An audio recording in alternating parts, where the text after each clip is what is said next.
that takes us into track 3, which is Behind the Green Door.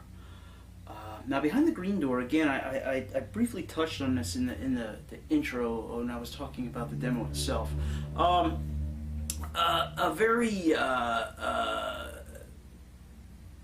Jane Hamilton, very Veronica Hart, very interested in the films of that actress who used both pseudonyms for mainstream films and pornographic films. My interest in her films kind of made her mainstream films kind of drew me into this kind of 70s and 80s pornographic scene where I was looking for atmospheres from these movies, not so much interested in the sexual aspects of 70s and 80s pornography movies. Not very stimulating, to be honest. Very hairy people and very unerotically filmed most of the time, and just in general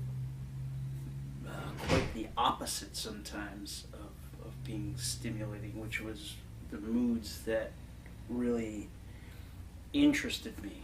The settings, the titles of the films, the scenery in the films, the poorness of the 8mm film or 16mm film or whatever they were using, in those days. It was just very and then the storylines that accompanied these things as well, just kind of very interesting, to say the least. Very mood setting, and it harkened again back to I was being a child in the 70s, and I remember the decor of that time when I was young, and it's kind of now some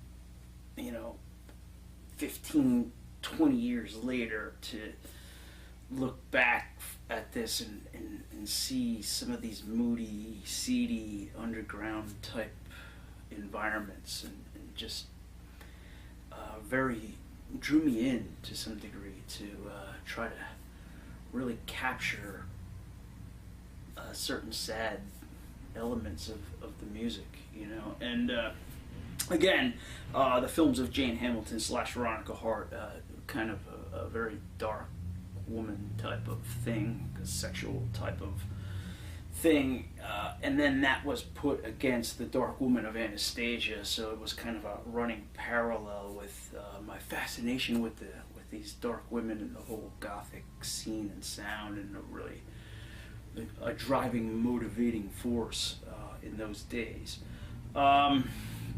So I what I would do would be to I had a book, and I would look through this, and it was reviews of these old pornographic 70s movies and early 80s movies, and I would find movie titles, and for some reason that would really, I would create my own story, without perhaps even seeing these, or some of these movies I didn't even, back then in the 90s, I didn't know where to get them. I mean, maybe today it's easier to find all this stuff, but the back then it was, there was no Amazon or internet or anything to even remotely start trying to find these things.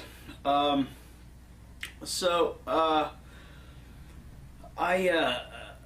would take these ideas from these films and or certain titles if it appealed to me, and I would write a song around the idea of the film. Behind the Green Door was one of these songs. Behind the Green Door, again, being aware that this was a famous movie, so this movie was attainable on VHS because it was famous. But I hadn't seen the movie, and I think I went about writing the song of just this kind of very dark loss of a friend, kind of a longing type of romantic. Again, underneath everything was always that same theme of desire again, it would have been for Anastasia in my case, but again, this was not always a reality. I would put it into fantasy backdrops or fictional stories sometimes. You know, not everything was quite as direct as Shadows Rise was. This was kind of, again, an emotional interpretation.